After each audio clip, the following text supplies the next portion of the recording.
Mujin, sang tokoh utama, menghadapi ketua regu Chilboin, membuatnya tampak seperti anak kecil, bahkan dengan mudah menghindari serangan di udara.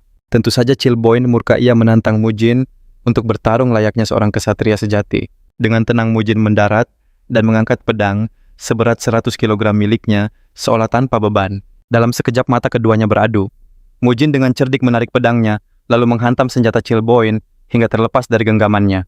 Memanfaatkan celah itu, sebuah pukulan telak mendarat di wajah Chilboin, membuatnya tersungkur seketika. Semua yang menyaksikan terperangah. Kekuatan seperti ini belum pernah ia tunjukkan sebelumnya. Bagaimana bisa tokoh utama kita mengalahkan seorang ketua regu? Mari kita telusuri kisahnya dari awal. Dikenal sebagai iblis suci pendekar pedang tangguh ini, pernah melawan 9 pemimpin sekte terkuat demi sebuah pembalasan. Ilmu pedangnya yang mengerikan dan luar biasa membuatnya mampu menyaingi para pemimpin sekte itu. Setiap tebasannya begitu presisi membuat mereka semua kebingungan bagaimana ia bisa melakukannya. Tanpa mereka sadari, satu persatu dari mereka tumbang, meyakinkan mereka bahwa yang mereka hadapi bukanlah manusia biasa. Bahkan saat mereka yang tersisa berhasil mengepung dan menghunuskan pedang ke jantungnya, ia berhasil melampaui batas dan menumbangkan mereka semua, mengukuhkan gelarnya sebagai iblis suci. Di ambang ajalnya kilas balik kehidupannya muncul. Ia merasa lega misinya telah tuntas. Tokoh utama kita teringat saat dikeroyok 3 anak kecil karena dianggap pembuat onar di Murim, hingga gurunya datang menolong dan melatihnya. Namun pada akhirnya hidupnya dihabiskan dengan beradu pedang dan menumbangkan lawan. Ia merenung apakah hidupnya hanya sebatas ini. Seketika bayangan mendiang istrinya terlintas. Momen terindah dalam hidupnya adalah waktu yang ia habiskan bersama sang istri tercinta. Namun kebahagiaan itu direnggut darinya meninggalkan duka yang mendalam. Tiba-tiba ia mendengar suara gaduh dan mengira telah berada di neraka, hingga ia membuka mata dan melihat sekelompok orang sedang memakinya. Tiba-tiba ia mendengar suara gaduh dan mengira telah berada di neraka, hingga ia membuka mata dan melihat sekelompok orang sedang memakinya. Tokoh utama kita benar-benar bingung, tak mengerti sedikit pun situasi yang sedang terjadi. Di sampingnya 2 anak kecil berdiri. Sang adik laki-laki membela kakaknya bersikeras, takkan menyerahkan ilmu bela diri klan mereka. Ia menegaskan apapun yang terjadi, ilmu bela diri harus tetap menjadi milik klan mereka, klan Apiwa. Sementara itu, tokoh utama kita masih berusaha mencerna apa yang sedang terjadi. Pemimpin lawan kemudian mengusulkan sebuah kesepakatan untuk menyelesaikan masalah ini. Ia memanggil tokoh utama kita. Waujin menawarkan sejumlah uang karena tahu klannya sedang kesulitan. Sebagai gantinya, Mujin harus mempertaruhkan ilmu bela diri klannya dalam sebuah duel. Siapapun yang menang dalam duel itu akan mendapatkan semuanya. Adik laki-lakinya terkejut mendengar ini karena tahu kakaknya sama sekali tidak menguasai ilmu bela diri. Merasa jengah tokoh utama kita, bertanya siapa itu Mujin. Adik-adiknya pun bingung dan menatapnya aneh. Bahkan, sang rival bertanya apa maksud perkataannya. Ia pun mengungkapkan identitasnya sebagai iblis suci. Namun lawannya hanya tertawa dan menyuruh Mujin memanggilnya Raja Dunia Bawah saja. Ternyata rivalnya itu bernama Chongdobo, putra kedua dari kelompok pedagang Chonghua. Adik-adik Mujin kesal karena tingkah kakaknya yang aneh menganggapnya bicara omong kosong. Bahkan ketua kelompok pedagang Chonghua Boyon mengejek klan mereka yang dianggap sudah tamat. Mujin hanya terdiam mencoba memahami situasi yang sebenarnya. Karena tak ada jawaban, Dobo menganggap duel itu diterima dan akan diadakan di Pavilion Buyung bulan depan. Dobo mengingatkan Mujin bahwa kesepakatan telah dibuat. Di bawah kode bela diri, ia tak boleh mengingkarinya atau akan ada konsekuensi. Setelah kelompok itu pergi, adik-adik Mujin menoleh padanya bertanya apa rencananya menghadapi duel yang dipaksakan ini. Parahnya lagi tubuh Mujin yang sekarang bahkan belum pernah sekalipun mengayunkan pedang. Mujin tertawa, terbahak-bahak mendengarnya. Baginya ilmu pedang adalah napas kehidupannya. Dia berusaha memanggil kekuatan batinnya, namun energi itu lenyap begitu saja, tak ada setitik pun yang tersisa. Rasa putus asa menyergapnya saat merasakan tubuhnya yang begitu ringkih. Sementara itu, adiknya menangis pilu memohon agar Mujin kembali sadar. Gadis kecil itu menyebut Mujin sampah, bahkan mengatainya bodoh karena membiarkan diri ditindas oleh kelompok pedagang. Sang kakak menegur perbuatannya, menyuruhnya untuk meminta maaf. Namun gadis itu menolak mentah-mentah. Dia menuding Mujin sebagai penyebab kepergian orang tua mereka. Setelah meluapkan isi hatinya, dia berlari pergi sambil terisak. Anak laki-laki itu lalu meminta maaf mewakili adiknya. Katanya sang adik terkadang lepas kendali saat marah. Setelah berkata demikian, anak itu pun pergi menyusul adiknya. Mujin sungguh tak mengerti mengapa anak-anak itu begitu membencinya, bahkan sampai memanggilnya orang gila. Kepalanya terasa pening. Seingatnya dia baru saja menghabisi para pemimpin sekte dengan kejam. Mujin yakin akhir hidupnya sudah tiba. Tapi entah bagaimana dia justru terbangun dalam tubuh asing ini. Dia terduduk lemas dipenuhi frustrasi. Siapa sebenarnya anak-anak tadi? Tiba-tiba seorang pria asing berlari ke arahnya. Pria itu bertanya cemas, kenapa dia nekat keluar dengan kondisi tubuh yang selemah ini. Pria itu mengaku sangat khawatir, tapi Mujin hanya menatapnya bingung dan bertanya siapa dirinya. Pria bernama Masok itu terperanjat. Dia menduga penyakit gilanya Mujin kambuh lagi. Yakin bahwa Mujin kehilangan ingatan, Masok pun memutuskan untuk menjelaskan semuanya dari awal. Ternyata, Hua Mujin dulunya adalah seorang jenius, seorang anak berbakat yang jadi rebutan banyak sekte besar. Bahkan di usianya yang baru 23 tahun, dia sudah berhasil menjadi pemimpin klan. Sok sendiri sudah lelah menceritakan kisah ini. Bayangkan saja, dia sudah mengulanginya lebih dari 6.000 kali. Mujin ragu dengan sebutan jenius itu. Bagaimana mungkin jika inti energinya saja terasa kosong melompong? Dia juga penasaran soal kegilaan yang terus disebut. Akhirnya Sok pun mulai menceritakan asal-usulnya. 17 tahun silam Mujin dan Dobo bertarung tanpa aturan resmi. Mereka sepakat tidak akan menggunakan energi dalam. Saat itu Mujin baru berumur 6 tahun, sementara Dobo berusia 9 tahun. Dobo menyetujuinya. Pertarungan antara dua bocah itu pun dimulai. Namun di tengah pertarungan Dobo mengingkari janji. Dia melancarkan pukulan yang dialiri energi dalam ke arah Mujin. Mujin sangat kecewa. Dia bertanya kenapa Dobo memakai tinju 7 luka, padahal mereka sepakat hanya akan adu jotos biasa. Dobo hanya tertawa mengejek. Dia bilang itu adalah teknik warisan sekte Kongdong yang efek sampingnya sama sekali bukan mainan. Rupanya Dobo pernah mencobanya pada kakaknya sendiri yang angkuh. Hasilnya sang kakak dibuat tak berdaya di ranjangnya. Karena puas dengan hasilnya Dobo, jadi tak sabar ingin melihat efeknya pada Mujin. Singkatnya, Mujin dicap gila karena semua orang percaya kondisinya adalah efek samping dari tinju 7 luka itu. Mujin geram mengetahui Dobo lah yang membuatnya jadi begini, dan dia penasaran soal kelanjutannya. Mujin lantas bertanya pada Sok apa yang terjadi pada Dobo setelah insiden itu. Sok menjelaskan bahwa ayah Mujin lah yang memberikan keputusan akhir, walaupun Dobo itu, sepupunya dia juga putra dari kelompok dagang Qianghua, salah satu dari 10 kelompok terkuat di dataran tengah. Meskipun perbuatan Dobo sangat fatal, ayah Mujin hanya memberinya peringatan ringan. Mujin tak habis pikir betapa lemahnya sang ayah yang memaafkan orang yang telah menghancurkan putranya sendiri. Mujin menyimpulkan bahwa klannya benar-benar payah. Dia lalu bertanya pada Sok di mana kedua orang tuanya sekarang.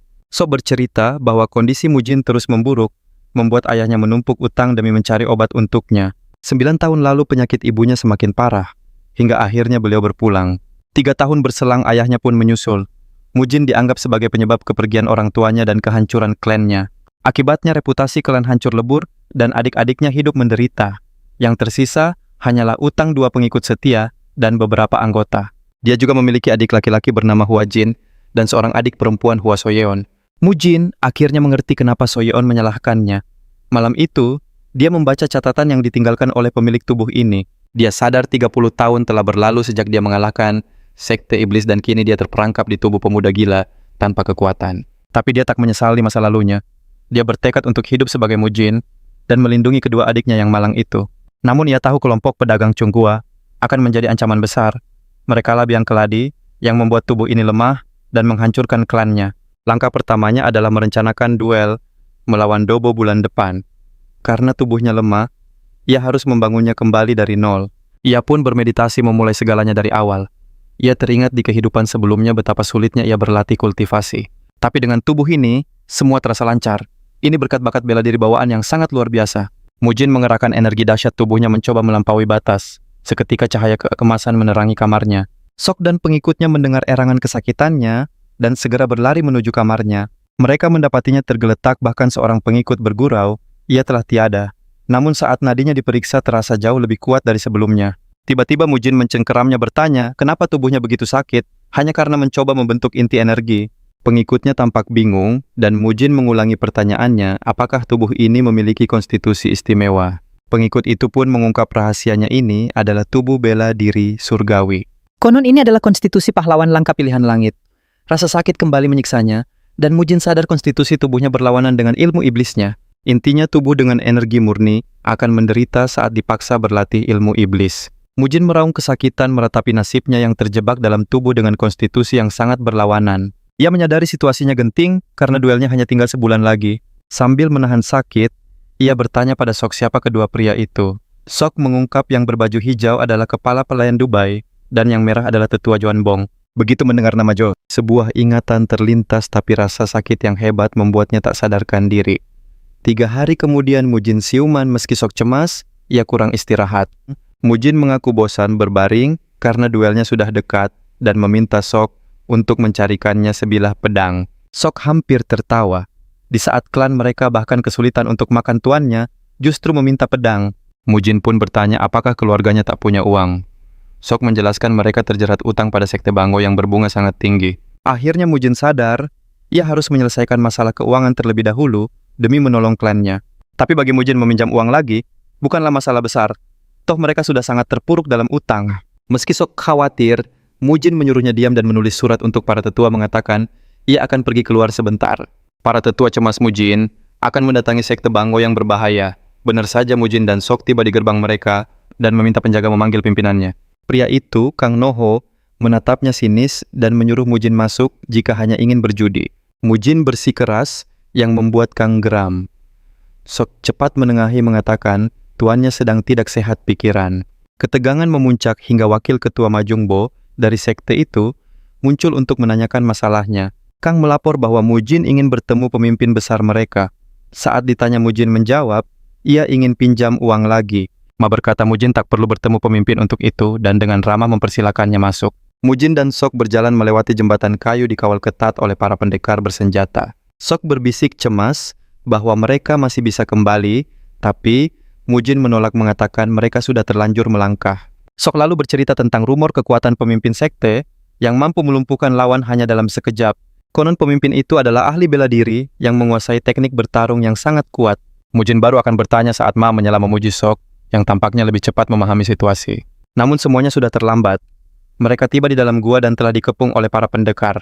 Mujin menatap Ma dengan tenang lalu bertanya, "Jadi ini rencanamu dari awal?" Ma membenarkannya. Ia sengaja memancingnya masuk karena tak bisa menyentuhnya di depan umum, dan ia tak akan bernasib sama seperti orang tuanya. Sok tak melawan, ia hanya memohon agar nyawa tuannya diampuni.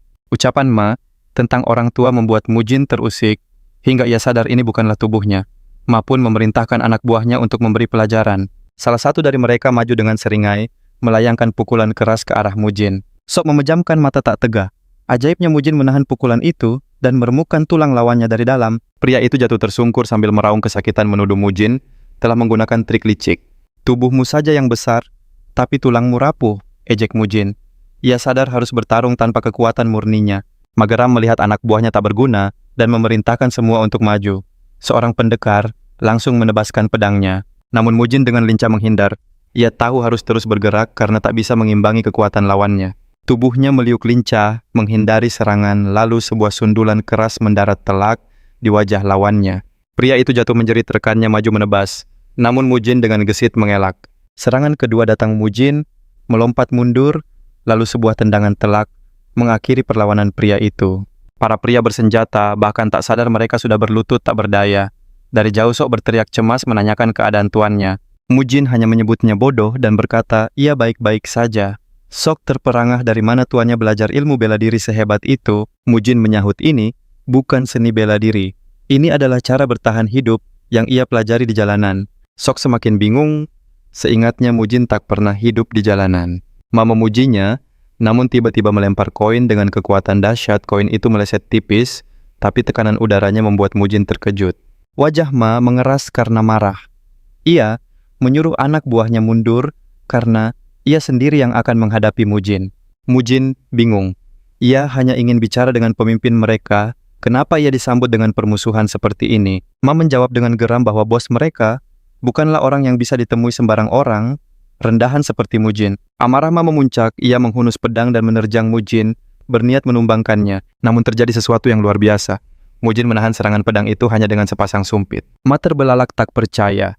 Ia tak tahu hanya itulah senjata yang Mujin miliki karena tak punya uang untuk pedang. Dentuman senjata beradu, meski terus diserang Mujin bertahan dengan gerakan bela diri yang sempurna. Sebelum Ma sempat menyadarinya, salah satu sumpit itu telah menancap di tangannya. Ma tak habis pikir. Bagaimana bisa Mujin menemukan celah di tengah serangannya yang bertubi-tubi? Saat Ma merintih kesakitan, Mujin justru terlihat santai. Ia berkata, jangan pernah meremehkan sepasang sumpit. Ma bahkan tak sadar kini dirinya dibuat kewalahan hanya oleh sepasang sumpit. Ini membuatnya syok. Ia yakin Mujin hanyalah orang lemah. Bagaimana bisa ia menjadi sekuat ini dalam waktu singkat? Ia menolak percaya bahwa Mujin ini adalah orang yang sama dengan yang ia kenal dulu.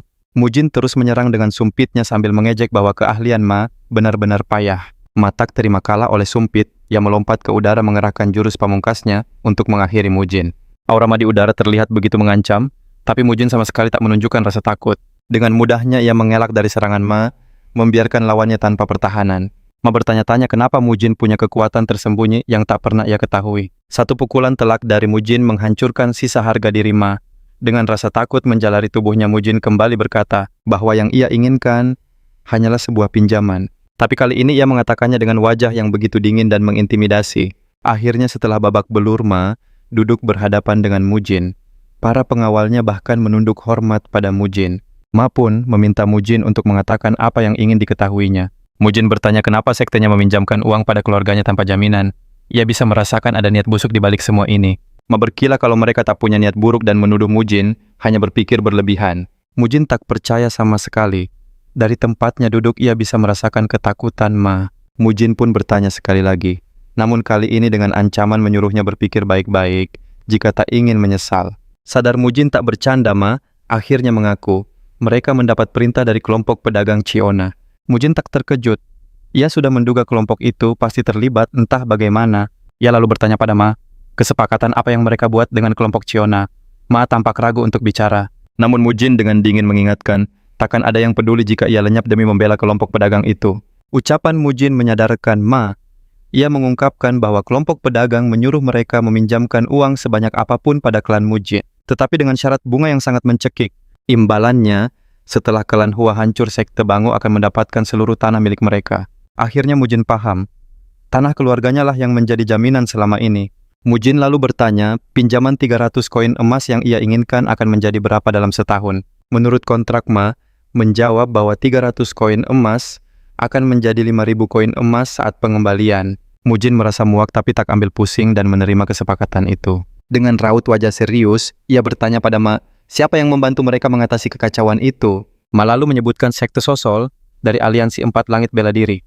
Mujin terperangah mendengarnya dan Sok menambahkan kalau itu adalah aliansi yang baru. Mujin terlihat sangat kesal dengan aliansi itu dan bahkan mengumpat. Sok mengira tuannya sedang lepas kendali karena seingatnya mereka belum pernah bertemu. Tapi Mujin benar-benar menyumpahi mereka. Mujin lalu berkata pada Sok untuk tidak khawatir karena ia sedang tak ingin memberi penjelasan. Merasa bosan menunggu, Mujin pun bertanya tentang pria yang akan membawa uangnya. Pria itu pun datang dengan kotak berisi 300 koin emas yang dibutuhkannya. Mata Mujin berbinar merasa kalau ini sudah cukup. Ia memberitahu Sok bahwa sudah waktunya bagi mereka untuk pergi. Tapi Sok masih ragu soal pinjaman ini. Mujin menyuruhnya diam dan mengambil uang itu agar mereka bisa segera berangkat. Ma dan pengawalnya mengantar Mujin sampai ke pintu keluar saat ia hendak pergi.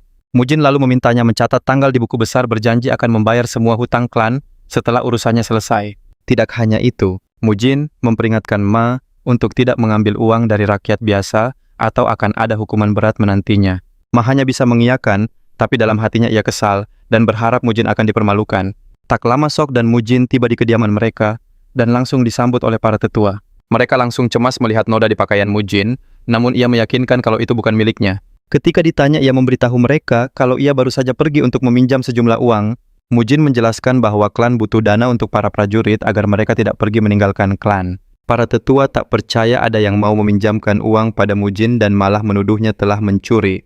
Mujin menegaskan kalau semua sudah tercatat di buku besar sekte itu, persis seperti yang ia katakan. Mujin kemudian berpesan pada tetua untuk menjaga saudara-saudaranya dan memastikan mereka cukup makan serta berpakaian layak. Setelah menitipkan pesannya, ia mengucapkan salam perpisahan sebelum akhirnya pergi. Mujin lalu mengunjungi ruang peringatan untuk orang tuanya. Tapi karena di kehidupan sebelumnya ia tak punya orang tua, ia jadi bingung harus berkata apa. Akhirnya ia memberitahu mereka bahwa masalah uang telah beres dan berjanji akan menjaga adik-adik serta para pelayan. Dengan itu ia berharap orang tuanya bisa beristirahat dengan tenang di alam baka. Ia juga meyakinkan mereka bahwa ia akan memberi pelajaran pada Dobo yang telah menantangnya berduel. Tanpa sepengetahuannya, Soyon dan Dojin mengawasinya dari jauh, dan anak-anak itu tampak begitu terkesan. Kemudian Mujin memesan 3 pedang dengan berat 50-80 dan 110 kg. Para pelayan nyaris tumbang saat membawanya, tapi Mujin justru sangat gembira karena pedang pesanannya akhirnya tiba. Sok pun bertanya untuk apa ia memesan pedang-pedang seberat itu. Mujin tersenyum dan berkata akan melakukan apa yang biasa orang lakukan dengan pedang, yaitu mengayunkannya. Dengan semangat Mujin meraih pedang seberat 50 kg dan bersiap untuk memulai. Namun senyumnya langsung memudar saat menyadari pedang itu terlalu berat. Ia menyimpulkan bahwa tubuh ini benar-benar payah. Meski begitu ia belum mau menyerah. Ia sadar masih bisa mengangkatnya sedikit dengan kedua tangannya. Mujin yang melihat tatapan meremehkan Sok langsung menyuruhnya untuk segera menyiapkan makanan. Ia mengingatkannya untuk menambah banyak daging dan Sok pun pergi dengan wajah khawatir.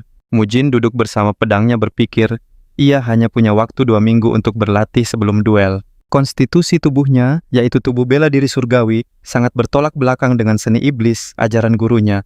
Ia sadar satu-satunya solusi yang ia miliki adalah mempelajari seni bela diri milik teman gurunya, 9 pedang tanpa tanding. Ia menolak untuk menyerah. Dengan sekuat tenaga, ia pun mulai mengayunkan pedang itu di dalam rumah. Di sisi lain, Dobo menerima kabar bahwa Mujin menghajar anak buah Bung Ho hingga tak bisa bergerak selama 2 minggu. Dobo terperangah bagaimana mungkin Mujin melakukan itu tanpa memiliki inti energi. Seringai licik terpasang di wajah Dobo, ia berencana menyiapkan sesuatu sebelum pertarungan mereka. Ia juga sangat penasaran dengan rahasia yang disembunyikan Mujin saat mereka berduel nanti. Sementara itu Mujin mulai menempa tubuhnya hingga batas maksimal. Ia sadar tubuhnya adalah anugerah langit yang bisa didorong melampaui batas. Di sisinya Sok selalu menyiapkan semua keperluannya. Dengan persiapan ini, ia yakin inilah kesempatannya untuk memulai latihan yang sesungguhnya. Ia pun mengangkat pedang seberat 50 kg, mengayunkannya sambil mengingat wejangan sang guru. Setelah menguasai jurus pertama Mujin tanpa jeda, langsung melaju ke jurus kedua. Ia teringat pesan gurunya bahwa senjata apapun yang dihadapinya, ia pasti akan keluar sebagai pemenang. Seiring berjalannya latihan, ia mulai merasa tubuhnya sudah kewalahan. Namun ia tahu betul bahwa ia harus bisa menahannya. Tak butuh waktu lama, pedang itu terasa begitu nyaman ia. Bahkan bisa melompat-lompat seolah benda itu tak punya berat. Ia langsung beralih ke jurus ketiga, sambil mengerahkan seluruh fokusnya untuk mengendalikan Chia sekuat mungkin. Berbagai peralatan latihan telah disiapkan untuk membantunya mensimulasikan sebuah pertarungan yang nyata. Ujian pertamanya adalah bola keras yang berhasil ia hindari beberapa kali sebelum akhirnya terkena dari belakang. Setelah itu, ia berhadapan dengan bambu berduri dan menggunakan jurus pedang keempat untuk menebas semuanya. Kelihatannya ilmu pedangnya mungkin tampak sederhana, tetapi sebenarnya sangat berbahaya dan mampu memotong banyak benda. Walau sudah berusaha keras, jurus keempatnya tak bisa mengenai kayu yang melayang memaksanya beralih ke jurus kelima. Kali ini jurus kelimanya yang dahsyat berhasil mengiris segalanya. Dengan kekuatan pedangnya ia yakin jumlah lawan tak akan jadi masalah. Setelah melewati rintangan kayu, ia menghadapi lilin-lilin yang diletakkan di atas bambu. Untuk tantangan ini, ia pun menggunakan jurus keenamnya. Ayunannya begitu kuat hingga memadamkan semua lilin sekaligus. Begitu berhasil, ia sadar pemberhentian selanjutnya ada di luar tempat, ia bisa memakai jurus ketujuh. Menggunakan jurus ketujuhnya yang perkasa, ia berhasil melewati rintangan itu lagi. Dalam sekejap mata, ia mencapai jurus ke-9, dengan tekad bahwa tak ada yang tak bisa dipotong oleh pedangnya. Ia akhirnya mencapai tahap puncak ilmu pedang dan ambruk ke tanah dengan perasaan lega. Namun di saat bersamaan, ia sedikit kecewa karena gagal meniru jurus pamungkas dari kehidupannya yang lalu. Ia teringat akan ajaran gurunya saat masih muda, yang awalnya tak pernah ia anggap serius. Dulu ia berpikir teman gurunya hanya membual omong kosong tentang menebas segalanya dengan sebilah pedang. Gurunya mengakui itu terdengar gila, tapi ia tak ingin ilmu bela diri temannya itu menghilang begitu saja. Karena tak bisa mewarisinya dengan sempurna, ia ingin Mujin yang melakukannya demi dirinya. Gurunya bercerita bahwa mendiang temannya adalah satu-satunya ahli pedang yang mampu menandingi kehebatannya. Dan yang membuatnya lebih menarik orang itu sama sekali tidak memiliki Chi.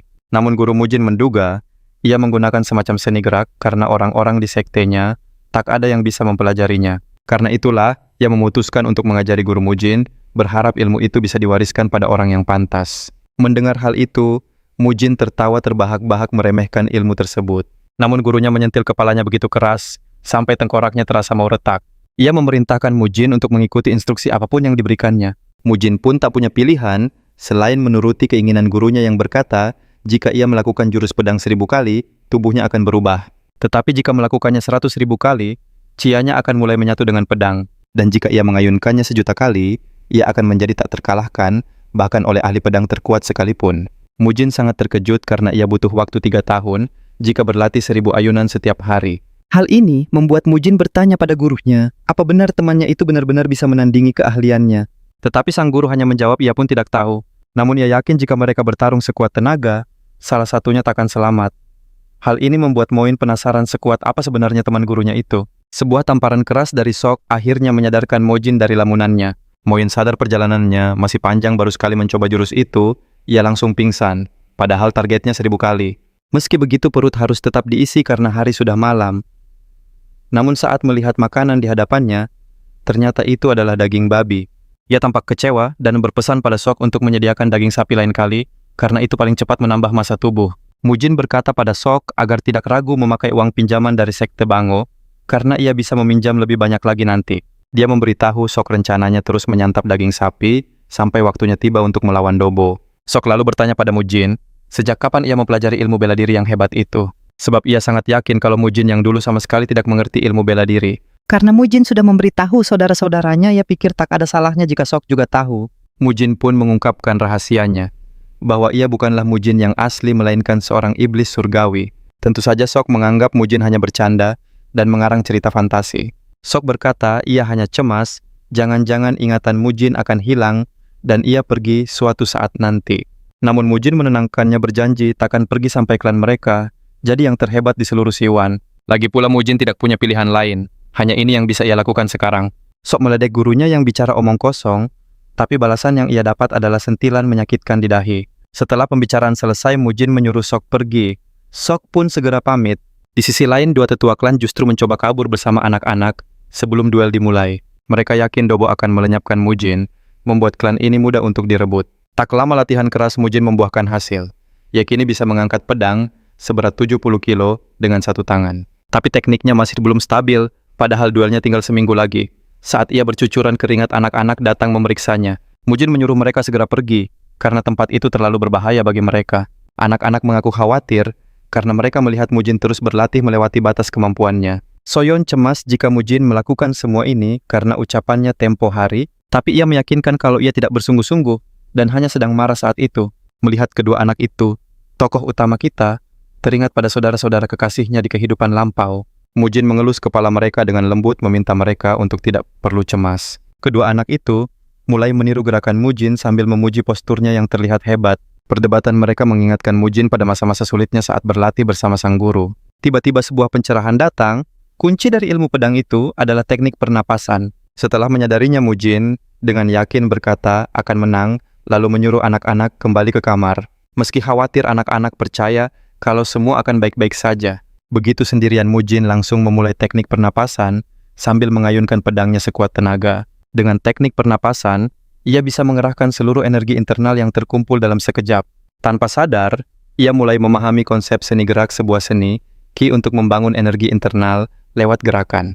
Pada dasarnya seni gerak dianggap ilmu bela diri, tingkat rendah sehingga sering diremehkan. Memakai teknik pernapasan, ayunan pedang Mujin menjadi jauh lebih ringan memberinya kekuatan untuk menebas patung. Sementara itu, Jo Hwan-bong tampak bicara dengan Sok soal perubahan drastis pada diri Mujin. Sok mencoba beralasan kalau itu karena sesi wudang, tetapi Jo Hwan-bong tidak mudah dibodohi. Ia memerintahkan Sok untuk melaporkan setiap perubahan sekecil apapun yang ia lihat pada Mujin. Sok pun pergi ke tempat latihan gurunya dan mendapatinya dalam posisi terbalik. Sok hendak memberitahu makanannya sudah siap, tapi Mujin justru mengeluh tempat latihan ini terlalu sempit. Mujin memutuskan akan memakai aula latihan utama.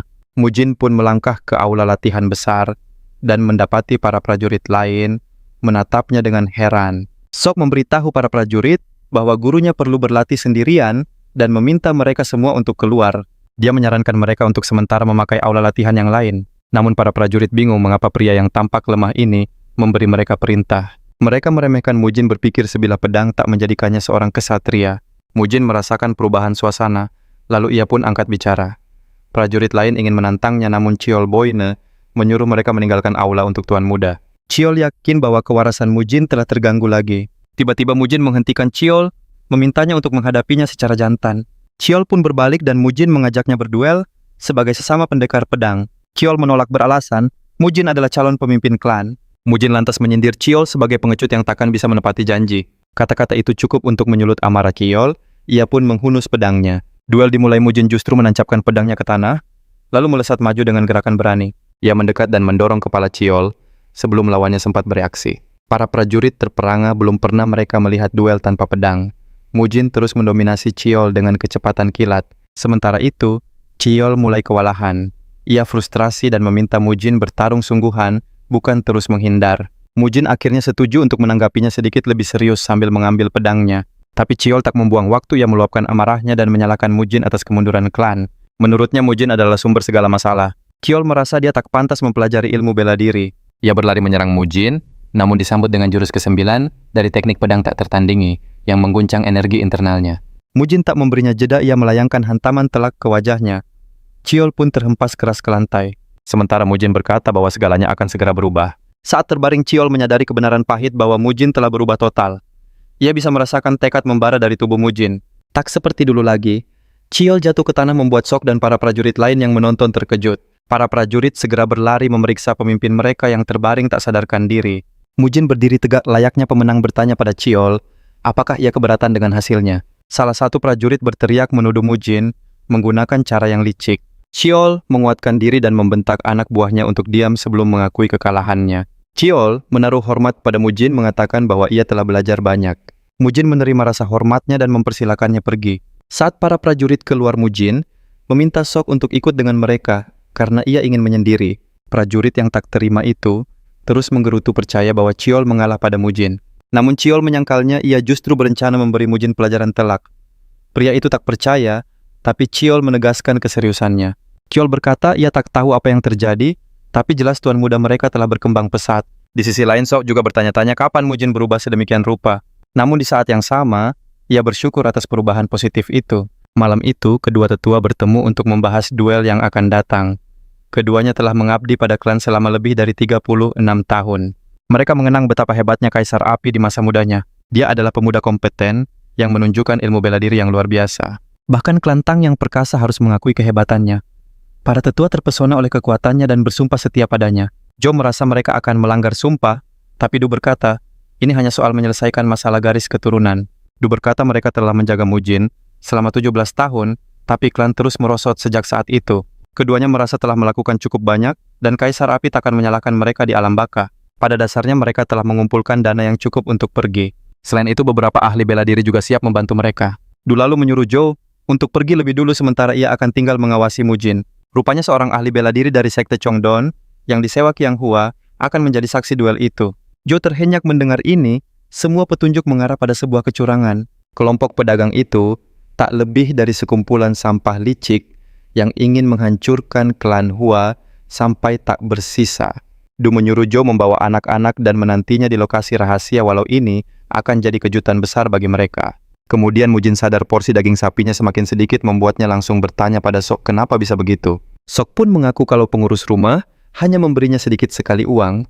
Meski Mujin kesal, ia mengabaikannya demi memamerkan pakaian barunya yang keren.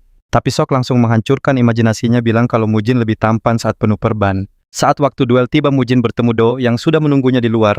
Mujin mengira Do akan melarangnya, tapi ternyata dia datang untuk ikut mengantarnya ke arena duel. Mujin sadar kalau Do hanya mencemaskannya, padahal ia sudah berencana menghajar lawannya hingga babak belur. Akhirnya Sok dan Do pun ikut mengantar Mujin menuju tempat pertarungan. Arena duel sudah riuh dipenuhi penonton yang ingin menyaksikan pertarungan dan juga memasang taruhan. Karena peluang menang Mujin dianggap tinggi, banyak yang mempertaruhkan uang untuknya.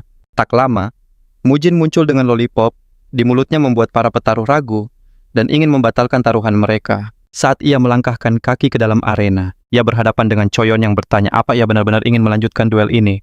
Para penonton yang mendengar itu mengira Mujin yang menantang. Lebih dulu mereka pikir dia sudah kehilangan akal sehatnya. Mujin sangat geram menyadari kelompok itu sudah memfitnahnya. Ia bersumpah akan memberi mereka pelajaran. Dengan percaya diri, Mujin berkata pada Choyan bahwa ia tak akan tinggal diam saat kitab rahasia klannya dicuri.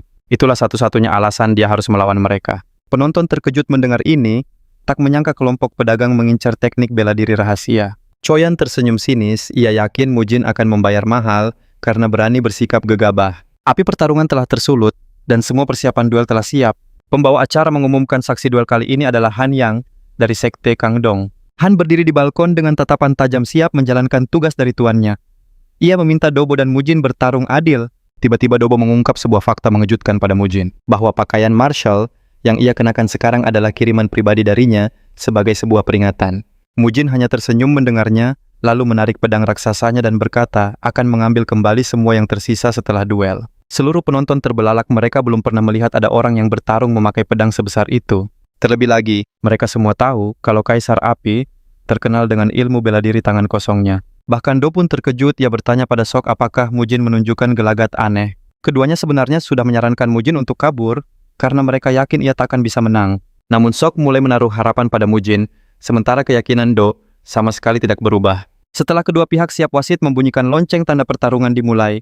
Penuh amarah, Mujin langsung menerjang Dobo. Dia mengayunkan pedang raksasanya melepaskan sebuah serangan yang kuat dan menghancurkan. Dobo nyaris tak bisa menghindar serangan itu, langsung menghancurkan tanah tempatnya berpijak. Para penonton terpana, mereka tak pernah menyangka Mujin bisa secepat dan sekuat itu. Semua orang mengira Mujin tak punya kemampuan bela diri, tapi gerakannya benar-benar gila. Dobo sendiri sangat terkejut, ia mengira duel ini akan menjadi pertarungan yang sangat mudah. Mujin terus menyerang, namun Dobo berhasil menahan pukulannya hingga pedang mereka saling beradu. Benturan keras itu menciptakan pemandangan pertarungan yang luar biasa untuk disaksikan. Koyon tak percaya Mujin bisa bertahan lebih lama dari yang ia perkirakan. Tapi ia tetap yakin latihan apapun takkan bisa membuat Mujin setara dengan Dobo. Mujin terus mengayunkan pedang besarnya ke arah Dobo, tapi lawannya itu selalu berhasil menghindar berkat kelincahannya.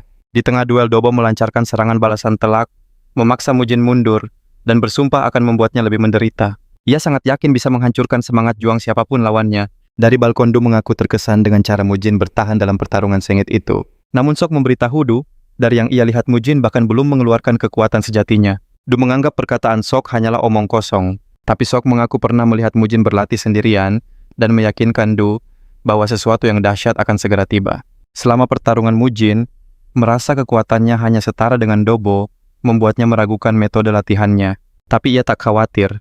Sekuat apapun lawannya, ia akan selalu menang. Dan kali ini, ia berencana mengakhiri riwayat Dobo. Sementara itu, Joe telah tiba di tujuannya membawa saudara-saudara Mujin yang sedang tertidur. Ia teringat ucapan D bahwa ia sengaja datang terlambat untuk mengambil sisa-sisa Mujin setelah pertarungannya selesai. Meskipun Joe ragu, dengan tindakan mereka, setidaknya semua sudah dimulai kembali di arena pertarungan. Keduanya masih terus saling beradu serangan. Mujin tak gentar, baginya Dobo hanyalah seorang pemula. Mereka terus bertukar pukulan tanpa henti. Meski terlihat seimbang, beberapa orang merasa Mujin sebenarnya lebih unggul. Para penonton mulai meremehkan Mujin, mengatakan ia tidak begitu mengesankan. Tiba-tiba Dobo meluncurkan serangan dahsyat yang mengarah lurus ke Mujin. Du dan Sok menahan napas menyaksikan momen itu. Yang bisa mereka lakukan hanyalah berdoa agar Mujin bisa menghindari serangan maut tersebut. Sadar menjadi target, Mujin menggunakan jurus pertama dari 9 pedang tanpa tanding. Langkah antisipasi pukulan Dobo memang mendarat, tapi teknik Mujin berhasil menahannya, membuat semua orang terkejut. Bahkan Dobo sendiri terperangah dan terpaksa mundur beberapa langkah. Merasa Mujin semakin tak terkendali, Dobo mengumpulkan energi internalnya untuk serangan terakhir. Namun Mujin hanya mengejeknya, mengatakan pengumpulan energinya terlalu lambat. Mujin lalu mengaktifkan jurus kedua dan melesat ke arah Dobo dengan aura kebencian yang pekat. Dobo bisa merasakannya. Ia mati-matian menahan serangan Mujin, pikirannya kalut tak percaya akan kalah darinya. Dobo mengerahkan seluruh kekuatannya untuk menahan serangan Mujin. Namun sebelum sadar, pedangnya hancur, berkeping-keping pedang Mujin melesat menebas Dobo dengan sangat keras. Dobo terhempas ke tanah sementara Choyon berteriak frustrasi memanggil namanya. Dobo terkapar tak berdaya dengan lengan kanan yang hilang, dan Mujin secara otomatis memenangkan duel. Mujin kemudian mendekati lengan Dobo dan berkata akan membawanya sebagai bayaran dendam 17 tahun. Choyon terkejut mendengarnya. Mujin menyindir mungkin kelompok pedagang bisa menyambung kembali lengannya. Han segera melompat turun dari tempatnya untuk memeriksa kondisi Dobo. Choyon juga bergegas ke arah mereka. Han berkata, inti energi Dobo juga hancur, lalu menatap Mujin. Apa kau harus sejauh ini? Mujin berpura-pura bingung dan menanyakan apa maksud perkataan Han. Han menegaskan bahwa perbedaan kekuatan mereka sangat jelas. Pertarungan seharusnya sudah berakhir sejak tadi. Mujin lalu menjawab, karena Han banyak bicara, dia juga punya banyak hal untuk disampaikan. Mujin lalu bertanya, perlukah menggunakan tinju 7 luka pada kepala anak 5 tahun tanpa keahlian bela diri? Wakabhya, Isawam, dengan tatapan mata membara Mujin, berkata bahwa ini adalah pembalasan dendam yang ia pendam selama 17 tahun. Mujin menambahkan kini, mereka harus mulai membayar semua perbuatan mereka terhadap klan Hua.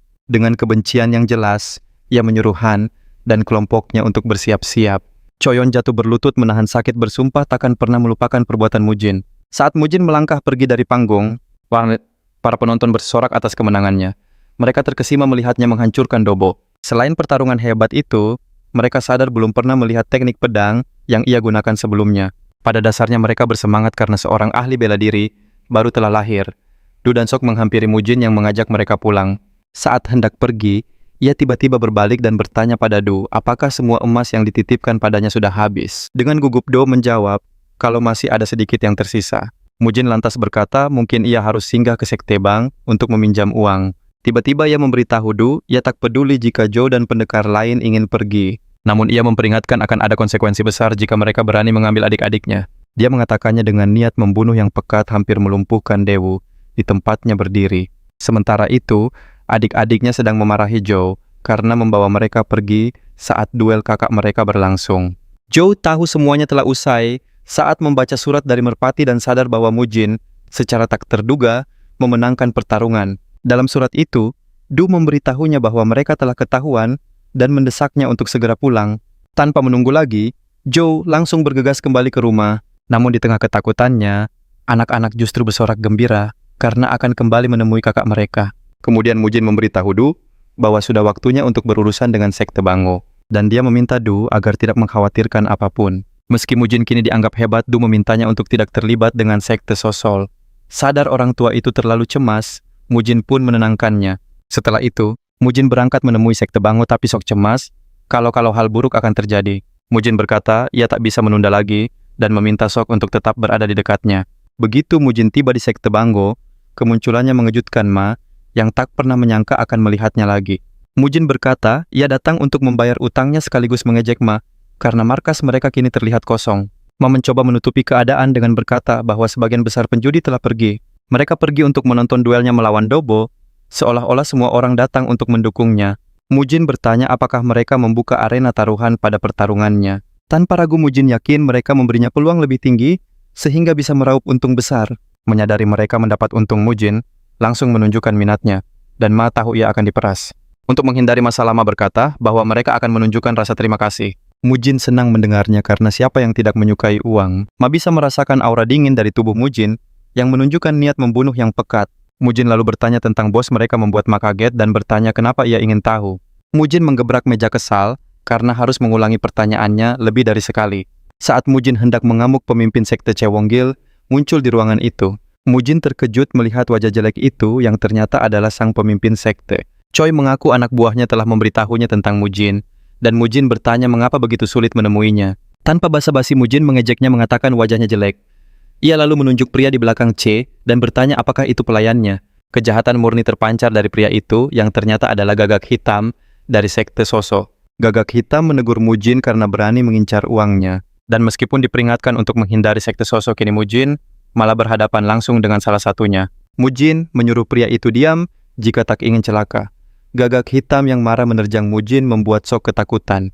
Mujin sama sekali tak merasakan ancaman dari Gagak Hitam karena ia bertekad mengalahkan siapapun yang menghalanginya. Mujin melempar sumpit ke arah Gagak Hitam dan dengan kekuatan dahsyat sumpit itu menancap di tangannya. Saat itulah Gagak Hitam sadar bahwa Mujin bukanlah orang biasa dan harus dianggap serius. Mujin lalu berkata pada Gagak Hitam bahwa dia tidak butuh pujian dari seseorang yang serendah dirinya. Umpatan itu menyulut amarah Gagak Hitam yang dengan murka kembali menyerang Mujin. Kali ini Mujin menyambutnya di tengah jalan. Ia berlari ke arahnya, lalu tiba-tiba menghilang tepat di depan matanya. Dia muncul di belakangnya membuatnya terkejut. Gagak Hitam panik dan menyerang Mujin, tapi serangannya dengan mudah dihindari seolah Mujin sedang mempermainkannya. Gagak Hitam tertegun pemuda seperti Mujin bisa menghindari serangannya. Mujin lalu membuat satu lubang lagi di Gagak Hitam. Sumpit menancap di mata kirinya memicu jeritan yang mengguncang semua orang. Gagak Hitam berlutut mengancam Mujin bahwa sekte sosial akan datang memburunya. Mujin justru tertarik. Dia ingin tahu kekuatan sekte itu dan menendang kepala Gagak Hitam, menyuruhnya memanggil semua kekuatan mereka. Namun sebelum sekte itu tiba, Mujin berkata pada Gagak Hitam bahwa dia takkan keluar dari ruangan ini dengan selamat. Gagak Hitam langsung memohon menawarkan segalanya agar nyawanya diampuni. Mujin kaget dia masih ingin hidup. Tawaran kekayaan membuatnya menunda eksekusinya. Gagak Hitam bilang semua hartanya didaking, tapi dia berjanji akan membawanya kembali. Mujin menyetujui kesepakatan itu, namun dia memastikan nyawanya jadi taruhan jika dia tidak kembali. Diliputi rasa takut, dia bergegas pergi berjanji untuk kembali secepatnya. Setelah urusannya dengan Gagak Hitam selesai, dia menatap C yang sudah gemetar berkata, "Inilah saatnya mereka menyelesaikan urusan." C langsung berlutut memohon untuk diselamatkan dan berjanji memberikan segalanya. Mujin tertawa berkata, C tak punya apa-apa untuk ditawarkan karena hartanya sudah menjadi miliknya. C bingung mendengar ini dan Mujin menyuruhnya menambahkan keuntungan yang dia peroleh, keuntungan dari rakyat biasa, dan dari kehancuran klan lain yang dia manipulasi. Sambil menangis C berkata, dia bersedia memberikan semuanya kepada Mujin. Tapi ini membuat Mujin kesal. Dia menyudahi C mengingatkannya tak bisa menawar yang sudah jadi miliknya. Ketakutan menyelimuti semua orang. Mujin menatap mereka menanyakan siapa pemimpin selanjutnya. Ma dengan cepat maju mengaku sebagai wakil pemimpin sekte dan berlutut memohon ampun. Dia berjanji kepada Mujin akan hidup dengan jujur jika diberi kesempatan lagi. Karena permohonannya yang tulus, Mujin memutuskan untuk mengampuni nyawanya. Mujin lalu bertanya pada Ma nilai aset C. Ma menjawab rumahnya bernilai 4.000 emas dan aset Bongho sekitar 10.000 emas. Ditambah upeti 500 emas dari sekte Sozil. Totalnya lebih dari 20.000 emas. Dan Mujin menegaskan dia menginginkan semuanya. Ma berjanji akan menyiapkan dan menyerahkan semuanya. Mujin senang karena ingin urusan ini cepat selesai. Begitu Ma pergi, Mujin menatap perwira sekte lainnya dengan dingin menyuruh mereka mulai menegosiasikan nyawa mereka. Mereka terkejut dan Mujin mengingatkan bahwa hanya Ma yang dia janjikan untuk selamat. Ketakutan kembali menyergap dan mereka serentak memohon untuk diselamatkan. Tak lama, Mujin pulang, membawa beberapa peti penuh harta, membuat Do terkejut. Dia bilang tiap peti berisi sekitar 400 emas. Do mencoba mengingatkan Mujin bahwa sekte Bango didukung oleh sekte Sozil. Namun masalah utamanya bukanlah sekte Sozil, tapi sekutu mereka, seorang pria mengerikan bernama Ju Sugong. Do menambahkan bahwa sekte itu juga memiliki gagak hitam dan gagak merah. Mendengar nama gagak hitam Mujin, memberitahu Do bahwa dia sudah membereskannya. Do sangat terkejut. Mujin memintanya untuk tidak menyamakan levelnya dengan mereka, karena siapapun yang mencari masalah dengan klan akan berakhir terkubur. Setelah itu, dia meminta Do membawakan daging dan memastikan saudara-saudaranya makan enak saat kembali. Saat Mujin berbalik untuk pergi, Do tak percaya Mujin bisa menanamkan rasa takut pada gagak hitam yang merupakan ancaman besar di wilayah itu. Do pun sadar Mujin yang sekarang benar-benar berbeda dari orang yang pernah dia kenal. Sementara itu, Choyon telah menyewa pembunuh untuk melenyapkan semua yang disayangi Mujin. Tapi dia memerintahkan mereka membawa satu anak hidup-hidup. Dahulu kala klan Api Hua sangatlah berjaya. Pria luar biasa yang dikenal sebagai Kaisar Api selalu menarik kekaguman para seniman bela diri. Reputasinya bahkan diakui oleh klan Tangxiuan yang terhormat. Dalam sekejap klan Api Hua menjelma, jadi kekuatan yang disegani semua orang. Para pendekar terhebat pun segan untuk mencari masalah dengan klan Api Hua. Dahulu rakyat Siang selalu bersorak gembira menyambut anggota klan di jalanan. Tapi sepeninggal Kaisar Api, sang penerus justru menunjukkan kualitasnya yang rendah. Akibatnya kejayaan klan Api Hua pun perlahan-lahan mulai meredup. Para pengikut setia pergi satu persatu membuat kenangan akan Kaisar Agung terbelah dua. Namun satu hal yang pasti, dia adalah sosok yang begitu melegenda. Aura kuat Mugen saat berjalan membuat para tetua teringat pada mendiang Kaisar. Tak lama pendekar terluka melapor pada Dewu bahwa mereka diserang mendadak dan hanya tetua Joey yang masih berjuang. Mendengar laporan itu, raut wajah Dewu seketika berubah. Ia sadar kedua anak itu dalam bahaya, lalu menyuruh seorang pendekar memanggil Mujin, sementara ia bergegas lebih dulu. Di hutan, Joey bertahan sendirian melawan para penyerang karena semua rekannya telah tumbang. Meski bahaya mengancam, ia berdiri kokoh siap melindungi anak-anak dengan segenap jiwa. Tepat saat ia hampir terdesak, Dewu datang di saat yang tepat untuk menolongnya. Kedatangan Dewu membuat para penyerang geram, karena misi mereka hampir saja berhasil. Sang pemimpin penyerang memerintahkan anak buahnya untuk menghabisi mereka berdua, dan pertarungan sengit pun kembali pecah. Dewu sempat melawan tapi usianya tak bisa bohong, membuat para penyerang mulai unggul. Tanpa sadar sebuah sabetan melukai bahunya dan membuatnya mundur beberapa langkah. Satu penyerang fokus pada Dewu, sementara yang lain diperintahkan untuk menyasar anak-anak. Ia terus mendesak Dewu, tapi sang tetua menolak untuk menyerah begitu saja. Tak lama Dewu terluka parah dan terjatuh tak lagi sanggup melindungi siapapun. Dengan jatuhnya Dewu, para penyerang kini mengalihkan perhatian pada kedua anak itu. Walaupun Dojin tak punya kekuatan untuk melawan, ia tetap berdiri di depan adiknya membuat para penyerang memutuskan untuk melenyapkannya lebih dulu. Tepat saat pedang terayun ke arah Dojin, suara Mujin menggema di hutan menyuruh mereka berhenti. Dengan aura mengintimidasi, ia melesat ke arah mereka dengan kecepatan luar biasa. Namun para penyerang itu tak gentar, karena mereka tahu Mujin dulunya hanyalah orang tak berguna. Sang pemimpin memerintahkan anak buahnya untuk menyingkirkan Mujin yang berani menghalangi mereka. Satu penyerang maju tapi Mujin menjadikannya pelampiasan pertama amarahnya. Dengan mudah, ia mematahkan pedang lawannya, lalu melancarkan tebasan vertikal yang dahsyat. Tanpa jeda ia langsung melesat maju menuju sisa penyerang lainnya. Melihat kekuatannya yang mengerikan, sang pemimpin memerintahkan semua anak buahnya untuk menyerang Mujin bersamaan. Seketika mereka semua langsung mengepungnya dari segala arah. Tapi sebelum mereka mendekat Mujin, melepaskan jurus ke-59 pedang, tiada tanding melumpuhkan mereka semua seketika. Satu orang mencoba menyerangnya dari belakang, tapi Mujin dengan gesit menghindar dan langsung menjatuhkannya. Saat itulah para penyerang yang tersisa sadar kalau mereka sedang berhadapan dengan monster. Bahkan sebelum ia sempat bereaksi, lengan kanannya sudah tak bisa digerakkan lagi membuatnya berteriak. Mujin lalu memperingatkannya untuk tidak bergerak jika masih ingin selamat. Mujin menoleh dan melihat Joey membantu Daewoo, sementara Dojin menutupi mata adiknya dari pemandangan mengerikan itu. Dojin menenangkan adiknya berkata, "Kalau mereka aman karena kakak Mujin sudah datang mengalahkan orang-orang jahat itu." Mujin menghampiri mereka berdua dan bertanya apa mereka tidak terluka. Dojin menjawab mereka baik-baik saja, dan Mujin tersenyum berkata, mereka pasti sangat ketakutan. Tapi Dojin dengan gagah bilang, ia tak takut karena ia adalah putra seorang pendekar hebat. Mendengar itu, Mujin merasa lega sambil mengusap kepala anak itu karena keberaniannya. Mujin kemudian memerintahkan Tetua Zhou untuk membawa para prajurit dan adik-adiknya kembali. Setelah mereka pergi, perhatian Mujin tertuju pada pembunuh terakhir, menyuruhnya diam soal lengannya. Mujin langsung bertanya apakah dia utusan dari kelompok pedagang Chunghwa. Pria itu ragu menjawab, lalu Mujin berkata, akan mempertimbangkan nyawanya jika ia jujur. Pembunuh itu melihat peluang dan cepat-cepat mengaku bahwa Choyon menyewa mereka melalui faksi hutan. Setelah membocorkan semuanya, dia bertanya apakah Mujin akan menepati janjinya. Mujin lalu menyuruhnya pergi.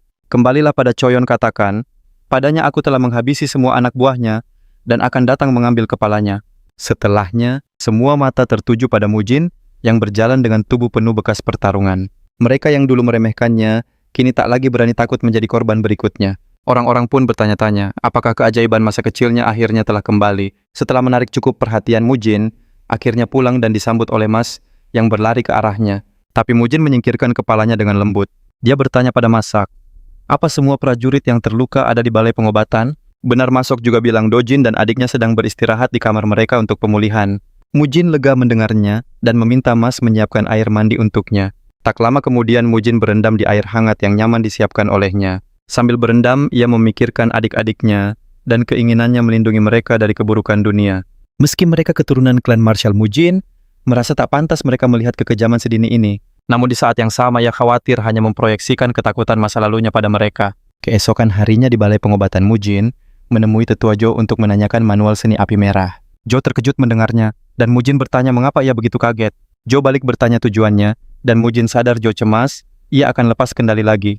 Zhou menyangkalnya, lalu Mujin berkata, ia akan berlatih sendiri karena Zhou sedang tidak bertugas. Mujin juga bisa merasakan keraguan dalam diri Tetua Zhou, tapi Zhou membantahnya. Mujin lalu meyakinkan Zhou bahwa ia tak akan mengamuk lagi. Melihat kesungguhan di mata Mujin, Zhou akhirnya memberikan manual itu kepadanya. Sepeninggal Mujin, Zhou mengungkapkan kegelisahannya pada Do. Ia bertanya apakah keputusannya memberikan manual itu pada Mujin adalah sebuah kesalahan. Do menenangkannya mengatakan bahwa ilmu pedang Mujin sangat hebat akhir-akhir ini dan menyelamatkan mereka. Do menambahkan Mujin sepertinya telah pulih, dan ia percaya pengobatan Taiz telah berhasil. Zhou setuju kalau pengobatan itu memang berhasil, tapi ia heran apakah itu juga yang meningkatkan kemampuan bela dirinya. Do berkata, peningkatan pesat Mujin adalah hal yang patut dicermati, ia yakin Mujin punya pertemuan menentukan. Zhou merasa lega dan percaya bahwa masa suram klan mereka akan segera berakhir. Di area latihan, Mujin mengumpulkan kedua adiknya untuk berlatih bersama. Mujin menjelaskan konsep latihannya, mengatakan bahwa mereka harus bergerak dengan sangat luwes. Dia menyebutkan ini adalah teknik gerakan dasar ciptaannya sendiri dari pengalaman tempur yang tak terhitung jumlahnya. Keduanya terkesan soyon, lalu nyeletuk kaget karena Tetua Zhou bilang, Mujin tak punya pengalaman tempur. Dojin tak percaya adiknya bisa berbicara sepolos dan sejujur itu di depannya. Mujin kemudian menyarankan agar mereka tak perlu banyak bicara dan meminta keduanya menyerangnya dengan teknik tinju dasar. Keduanya pun mengambil kuda-kuda dan menyerang Mujin secara bersamaan. Namun apa yang mereka tunjukkan membuat Mujin kecewa berat. Melihatnya, Mujin ragu apakah mereka anggota klan petarung. Gerakan dasar mereka bahkan tak layak disebut seni bela diri. Merasa jengkel dengan latihan payah itu, dia pun menghentikan mereka. Dia beralasan pusing, jadi latihan hari ini cukup sampai di sini. Keduanya bingung bagaimana bisa pusing, padahal kepalanya tak tersentuh. Mujin lalu melempar pujian palsu soal kemampuan mereka yang hebat. Ia berpesan untuk saat ini cukup perkuat fisik saja dulu, sebelum melangkah ke jurus yang lebih tinggi. Sepeninggal mereka, Mujin sadar tugas di depannya sangatlah berat. Ia jadi teringat betapa susahnya sang guru saat melatihnya dulu. Meski begitu, Mujin bertekad mengembalikan kejayaan klan, karena dialah penyebab semua ini. Lagi pula ada satu orang yang harus ia kalahkan dari kehidupan lalunya. Mujin pun mengambil pedangnya dan mulai berlatih sendiri. Ajaib pedang itu terasa begitu ringan di genggamannya. Setiap jurus yang ia ulang kecepatannya pun semakin bertambah. Beberapa hari kemudian para tetua menemuinya. Maes esok melaporkan semua perintahnya telah dijalankan. Mujin memuji kerja bagus mereka, namun sang tetua meminta lebih. Mujin sontak berang, mengingatkan akibat fatal jika ia datang terlambat waktu itu. Mujin lantas mengancam para tetua nyawa mereka, taruhannya jika nekat berbuat ulah lagi. Keduanya langsung paham dan membungkuk menyesali kebodohan mereka. Tak lama Taois yang merawat Mujin bernama Du Yangsu muncul. Mujin yang tak kenal langsung menghinanya. Maes esok buru-buru menjelaskan dialah sang Taois penyembuh. Maes esok meminta maaf beralasan kalau kondisi Mujin belum sepenuhnya pulih. Karena itu, sikapnya jadi aneh. Namun Mujin langsung menendangnya karena bicara yang tidak-tidak. Mujin pun memutuskan bersandiwara. Ia berkata pada sang kakek menyesal karena tak mengenalinya. Mujin lalu mempersilakannya masuk karena ia pasti lelah setelah perjalanan jauh. Sebelumnya Maes esok bercerita pada Mujin kalau Taois itu adalah pewaris asli aliran Tao Sekte Wudang. Katanya Mujin sembuh berkat energi positif sang Taois. Kepala pelayan bahkan membayar mahal untuk mengundangnya. Kini di hadapannya Mujin senang, akhirnya bisa bertemu langsung dengannya. Itu sebabnya ia menyambut pria itu ke dalam. Mujin pun langsung bertanya padanya, apa benar ia pewaris sejati Sekte Wudang? Dengan angkuh Yangsu membenarkan. Ia mengaku sebagai satu-satunya pewaris inti ajaran Wudang. Mendengar pengakuan itu, kakinya menghentak tanah. Dengan tatapan tajam ia bertanya, apa dia sungguh dari Wudang? Sebab setahunya tak ada lagi pewaris asli Tao Wudang yang tersisa. Yangsu mencoba berkelit namun Mujin memberinya waktu singkat untuk mengaku jujur sebelum ia bertindak. Sang Taois palsu masih bersandiwara bertanya apa Mujin meragukan penyelamatnya. Tanpa basa-basi Mujin menghunus pedangnya. Ia berkata pada Yangsu jika memang benar seorang Taois, menghindari serangannya ini seharusnya bukan hal yang sulit. Sabetan pedang Mujin melesat nyaris saja mengenai kakek itu, tapi serangannya meninggalkan bekas dalam di lantai. Maesok dan para tetua panik, melihatnya mengira Mujin sudah kehilangan akal. Mujin menyuruh mereka diam dan membawakan air. Ia akan menunjukkan sebuah tontonan menarik. Begitu air datang Mujin menyiramkannya ke Yangsu. Namun kakek itu masih berpura-pura tak mengerti. Saat Yangsu bertanya pada Mujin, apa begini cara klan membalas budi Mujin tak peduli? Ia menarik janggut panjang itu hingga lepas para tetua dan Maesok terperangah. Bahkan Yangsu sadar riwayatnya tamat. Kedok janggut palsunya kini telah terbongkar. Mujin menyeringai mengejek usahanya menempelkan janggut itu dengan sangat rapi. Yang kini berhadapan dengan Mujin dan pengikutnya. Maesok pun bertanya apa rencana Mujin pada pria itu. Yang kini berhadapan dengan Mujin dan pengikutnya. Maesok pun bertanya apa rencana Mujin pada pria itu. Wajah Yangsu pucat pasi. Ia langsung bersujud memohon ampunan pada Mujin. Mujin meyakinkannya dia tak akan mengakhiri hidupnya karena jika begitu, uangnya tidak akan pernah kembali. Dengan panik yang memohon agar Moin membiarkan tubuhnya tetap utuh seperti sedia kala. Dengan panik yang memohon agar Moin membiarkan tubuhnya tetap utuh seperti sedia kala. Yangsu bersumpah akan mengembalikan setiap keping uang hasil tipuannya. Moin menyetujuinya tapi dengan biaya tambahan karena tidak memotong tubuh dan kejantanannya. Demi keselamatannya, yang setuju membayar berapapun asalkan Mujin membiarkannya utuh. Mujin lantas bertanya jumlahnya. Do menjawab bahwa ia membayar 50 nayang emas. Mendengar itu, Mujin kecewa. Bagaimana bisa Do begitu mudahnya terperdaya oleh muslihat Yangsu? Do mencoba membela diri mengatakan, ia dengar Yangsu adalah seorang tabib yang hebat.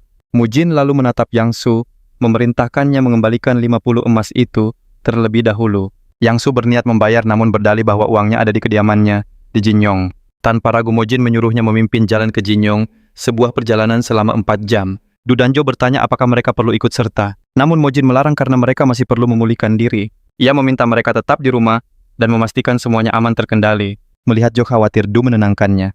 Ia meminta Jo percaya karena Mujin bukan lagi orang yang sama. Tak lama mereka tiba di kereta Yangsu. Moin terkejut melihat betapa mewah dan megahnya kereta itu. Ini menjadi bukti betapa suksesnya bisnis penipuan yang ia jalankan selama ini. Rasa kaget Mujin bertambah saat masuk ke dalam kereta yang interiornya berlapis kapas dan kulit mahal. Yangsu menjelaskan semua itu demi kenyamanan, karena ia sering melakukan perjalanan jauh. Sambil tersenyum tipis, Moin memuji etos kerja Yangsu yang kuat untuk seorang penipu ulung. Ia pun bertanya kenapa tidak menggunakan keahliannya untuk pekerjaan yang lebih jujur. Yangsu menunduk dalam-dalam meyakinkan Mujin bahwa ia akan memulai hidup baru yang lebih baik. Mujin lalu merebahkan diri berkata pada pria tua itu bahwa ia perlu istirahat sejenak. Ia berpesan agar dibangunkan saat mereka sudah tiba di tempat tujuan. Yangsu mengiyakan perintah itu, berjanji akan membangunkan Mujin setibanya di sana nanti. Jauh di dalam hatinya Yangsu menyimpan niat busuk dan tak sabar memberi pelajaran pada Mujin. Kereta pun berangkat. Setelah beberapa jam mereka berhenti di sebuah hutan yang sunyi dan terpencil. Yangsu keluar dari kereta untuk menemui rekannya yang ternyata adalah seorang bandit gunung. Ia memberitahu bandit itu bahwa Mujin sedang tertidur lelap di dalam kereta. Ia menyuruh bandit itu untuk menyeret Mujin keluar dan menjadikannya contoh. Pria besar itu bersemangat. Ia pun masuk dan langsung melayangkan pukulan keras ke arah Mujin. Namun tepat sesaat, sebelum mendarat Mujin berbalik dan menahan pukulan itu dengan pedangnya. Dengan senyum licik, Mujin bertanya dengan santai, apakah kita sudah sampai? Merasa terganggu, Mujin menghantam pria itu hingga terlempar keluar kereta membuat Yang Suu terbelalak. Bandit itu merasakan kekuatan Mujin. Ia sadar rumor tentang kehebatan Mujin bukanlah isapan jempol belaka. Mujin dengan tenang melangkah keluar kereta bertanya mengapa tujuan mereka menjadi hutan terpencil. Akhirnya Mujin mengerti bahwa dirinya lah yang menjadi target utama sang Taois. Ia pikir pria itu hanya penipu biasa, tapi ternyata punya rencana licik yang lebih dalam. Namun Mujin tidak tersinggung karena ia memang sedang mencari sedikit pertarungan. Mujin melepaskan aura dahsyat dari tubuhnya, menantang pria besar itu untuk menunjukkan semua kemampuannya. Merasakan tekanan luar biasa dari Mujin Bandit, itu memanggil sisa komplotannya untuk maju bersama-sama. 3 sosok kekar lainnya muncul dari persembunyian mereka adalah 4 iblis Zhongshan yang terkenal. Tatapan tajam Mujin langsung mengenali aura iblis yang menyelimuti mereka, namun ia memilih untuk diam. Mujin mengomentari senjata mereka yang beragam, lalu menantang untuk melihat seberapa dalam ilmu mereka.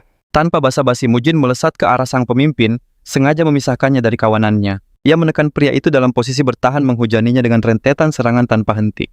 3 lainnya sadar target Mujin hanyalah pemimpin mereka, dan mereka segera bergerak untuk membantu. Sang pemimpin sendiri merasakan betapa beratnya setiap hantaman dari serangan Mujin. Pukulannya serasa hantaman gada raksasa. Keseimbangannya goyah dan tendangan Mujin menghantam wajahnya membuatnya terbungkam. Tepat saat itu kawanannya datang. Salah satu dari mereka mengayunkan kapak mengincar leher Mujin. Namun Mujin menghindar dengan mudah, lalu mendaratkan sikutan telak ke perut lawannya, membuatnya menjerit kesakitan. 2 orang sisanya mencoba mengunci Mujin dengan serangan dari 2 arah, tapi ia berkelit membuat serangan mereka meleset. Celah terbuka dan 1 pukulan Mujin membuat lawannya tersungkur ke tanah. Mujin lalu beralih ke orang terakhir yang mencoba menangkis serangan dengan pedangnya. Namun pedang itu hancur berkeping-keping. Serangan Mujin nyaris saja mengenai tubuh pria itu. Mujin menahan pukulannya. Nyawa pria itu seolah melintas di depan matanya. Saat lawannya masih gemetar, sebuah tendangan keras mendarat di dadanya. Keempat iblis itu kini berlutut terengah-engah. Selama pertarungan ia telah memastikan bahwa mereka memang pengguna ilmu iblis. Hal ini membuatnya heran bagaimana mungkin ada ilmu iblis di wilayah dataran tengah. Mujin menganggap mereka junior, dan ia enggan mengambil nyawa. Saat ia berpikir, sang pemimpin berteriak menyerah. Ia memohon agar Mujin mengampuni nyawa mereka. Saat itulah Yang Su sadar dirinya dalam masalah besar. Mujin bisa mengalahkan 4 iblis Zhongshan dengan begitu mudah. Sang pemimpin mengakui sejak awal pertarungan mereka sadar level Mujin jauh di atas mereka. Mujin lalu bertanya mengapa mereka terus melawannya, padahal sudah tahu hasilnya. Mujin berjanji akan mengampuni mereka, tapi ia akan menghancurkan inti energi dan memutus meridian mereka. Mendengar itu, sang pemimpin bersujud memohon agar Mujin tidak merenggut jalan hidup mereka sebagai seniman bela diri. Mujin menyuruhnya berhenti merengek karena usia mereka sudah tidak muda lagi. Mujin menuntut siapa guru mereka. Pria itu awalnya pura-pura bingung sampai Mujin menegaskan pertanyaannya. Mujin berkata, ia bisa melihat dengan jelas energi iblis yang mereka gunakan walaupun levelnya menyedihkan. Mujin ingin tahu siapa yang mengajari mereka, tapi sang pemimpin mengaku tidak tahu namanya. Mujin merasa kesal saat dia mendengar itu. Ia tak percaya ada murid yang bahkan tidak tahu nama gurunya sendiri. Sang pemimpin mengaku guru mereka tak pernah menyebutkan namanya dan melarang mereka mencari murid lainnya. Mujin menyahut seharusnya mereka fokus belajar ilmu bela diri mereka saja daripada menjadi perampok.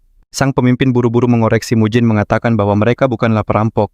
Ia menjelaskan kalau mereka hanya membantu bisnis sampingan saudara mereka. Mujin terkejut dan memarahi mereka karena membantu Yang Su, padahal mereka tahu bisnisnya. Saat itulah sang pemimpin mengungkapkan kalau mereka percaya bisnis Yang Su adalah menyelamatkan nyawa. Mujin akhirnya memutuskan melepaskan mereka dengan syarat mereka berhenti menjadi anak buah Yang Su. Ia mengancam akan menghabisi mereka jika bertemu lagi dalam situasi yang sama. Sang pemimpin berterima kasih atas belas kasihan Mujin. Mujin lalu menoleh pada Yang Su dan berkata kalau tagihannya baru saja bertambah. Yang Su harus membayar ganti rugi karena sudah mengganggu ketenangannya, membuat Yang Su sangat ketakutan. Setelah kereta itu pergi, keempat bersaudara itu menyadari satu hal. Mujin adalah sosok yang layak menjadi guru mereka. Mereka berempat mengejar dan menghentikan kereta. Mujin keluar dan menemukan mereka membungkuk hormat sambil memanggilnya bos. Keempatnya bersumpah setia dan berjanji akan mengabdi padanya hingga akhir hayat mereka. Mereka langsung memohon agar Mujin mau menerima mereka. Namun Mujin justru mengira mereka menderita akibat ulahnya. Saat hendak diusir tangisan mereka, malah makin kencang menuntut Mujin merawat mereka, sambil mengaku kalau usia mereka masih belia. Hal ini tentu mengejutkan Mujin yang menyangka mereka semua sudah tua, karena wajah mereka yang kurang meyakinkan.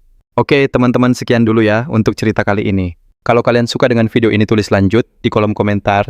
Jangan lupa subscribe nyalakan loncengnya dan sukai videonya. Terima kasih banyak sudah menonton, dan sampai jumpa lagi.